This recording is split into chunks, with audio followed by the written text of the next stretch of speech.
सन 1558 उड़ीसा के पुरी इलाके में मुगल सेना जगन्नाथ मंदिर को तोड़ने के इरादे से आगे बढ़ रही थी। घोड़े दौड़ रहे थे, तलवारें चमक रही थी, लेकिन जैसे ही सेना मुख्य गर्भगृह की ओर बढ़ी, एक अजीब सा तूफान उठा। सूरज की रोशनी अचानक गायब हो गई और चारों ओर अंधकार छा गया। फिर सैनिकों ने देखा कि मंदिर के अंदर से तेज रोशनी निकल रही है और उसी रोशनी के साथ एक भयानक डरावनी चीज उनकी ओर बढ़ रही है। यह दृश्य इतना भयावह था कि कई सैनिक वहीं बेहोश हो गए और जो बच गए वे ऐसे भागे मानो उनके सामने मौत खड़ी हो। अब आप सोचिए, क्या यह सिर्फ एक ऐतिहासिक घटना थी या फिर सच में भगवान जगन्नाथ ने अपने धाम की रक्षा की? कहानी को आगे बढ़ाने से पहले यदि आप चैनल पर नए हैं तो चैनल को सब्सक्राइब करना न भूलें।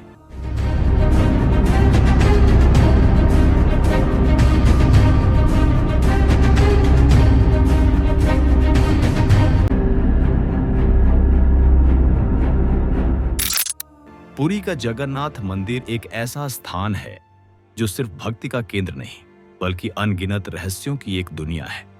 और सबसे बड़ा रहस्य है ब्रह्म पदार्थ यानी श्री कृष्ण का हृदय। माना जाता है कि इस मंदिर में श्री कृष्ण का दिल आज भी मौजूद है, जिसे हर 12 साल में पुरानी मूर्ति से निकालकर नई मूर्ति में डाला जाता है। कहा जाता है कि इस दौरान अगर कोई श्री कृष्ण के हृदय को देख ले तो वह तुरंत मर जाता है, जिसकी कई घटनाएं हमारे सामने बताई जाती हैं। 15 जून 2015 की रात घड़ी में 12 बजते ही पूरे शहर की बिजली काट दी गई।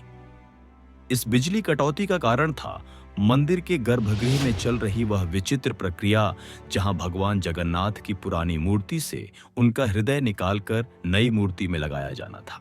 माना जाता है कि यह मंदिर दुनिया का एकमात्र मंदिर है जहां भगवान आज भी जीवित रूप में वास करते हैं, और जब उनका शरीर पुराना हो जाता है तो ठीक उसी तरह नया शरीर दिया जाता है जैसे कोई आत्मा नया जन्म लेती है। मंदिर के अंदर सिर्फ विशुद्ध ब्राह्मण होते हैं जिनका खानदान सदियों से यही कार्य करता आया है। उनकी आंखों पर पट्टी बांधी जाती है और हाथों में मोटे दस्ताने पहनाए जाते हैं ताकि वे न देख सकें और न ही महसूस कर सकें कि ब्रह्म पदार्थ आखिर है क्या। जब यह प्रक्रिया होती है तब मंदिर की सुरक्षा सीआरपीएफ के जवान करते हैं और किसी भी व्यक्ति का मंदिर के अंदर जाना सख्त मना होता है। कहा जाता है कि जब 2015 में यह अनुष्ठान हुआ था तब एक पंडित ने गलती से उस ब्रह्म तत्व को छू लिया था। इसके बाद वह तुरंत बेहोश हो गया और जब उसकी आंख खुली तो वह मानसिक रूप से पूरी तरह अस्थिर हो चुका था। तो सवाल उठता है, ब्रह्म तत्व आखिर है क्या? क्या यह कोई दिव्य ऊर्जा है या फिर सिर्फ विश्वास, या सच में कोई ऐसा अविनाशी पदार्थ मौजूद है जो युगों युगों से जीवित है? माना जाता है कि यह ब्रह्म पदार्थ बेहद शक्तिशाली है, जिससे लगातार दिव्य ऊर्जा निकलती रहती है और हमेशा हल्का सा कंपन महसूस होता रहता है। प्रसिद्ध इंडियन आर्कियोलॉजिस्ट प्रवीण मोहन के अनुसार श्री कृष्ण सिर्फ एक इंसान नहीं बल्कि एक सुप्रीम बीइंग थे। उनके मुताबिक कृष्ण का हृदय असल में एक आर्क रिएक्टर है, यानी ऐसा डिवाइस जो भयानक स्तर की ऊर्जा उत्पन्न करता है। उन्होंने यह भी बताया कि जगन्नाथ की मूर्तियां लकड़ी की क्यों बनाई जाती हैं। उनके अनुसार लकड़ी बिजली को कंडक्ट नहीं करती, जिस कारण वह ब्रह्म पदार्थ से निकलने वाली इलेक्ट्रोमैग्नेटिक एनर्जी को रोक लेती है। वैसे तो माना जाता है कि आज तक इसे किसी ने नहीं देखा है, लेकिन करीब 50 साल पहले एक व्यक्ति ने दावा किया था कि उसने इस हृदय को देखा है। उसके अनुसार हृदय से चांदी की तरह तरल बह रहा था और यही तरल लकड़ी को धीरे धीरे कमजोर कर देता है, जिस कारण हर 12 साल में मूर्तियों को बदलना पड़ता।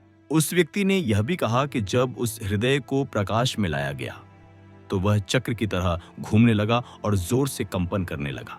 यानी जैसे ही इस ब्रह्म पदार्थ को रोशनी मिलती है, यह और भी ज्यादा सक्रिय हो जाता है, जो खतरनाक साबित हो सकता है। यही कारण है कि हर बार जब इसे पुरानी मूर्ति से नई मूर्ति में बदला जाता है तब पूरे शहर की बिजली काट दी जाती है। विज्ञान के लिए आज भी यह एक चौंकाने वाला रहस्य है जिसे कोई समझ नहीं पाया, लेकिन भक्तों के लिए यह उनके श्री कृष्ण है, उनका हृदय। और यही कारण है कि हर दिन लाखों की तादाद में भक्त भगवान जगन्नाथ के दर्शन करने आते हैं। यदि आपकी भी भगवान जगन्नाथ में सच्ची आस्था है तो कमेंट में जय जगन्नाथ जरूर लिखें।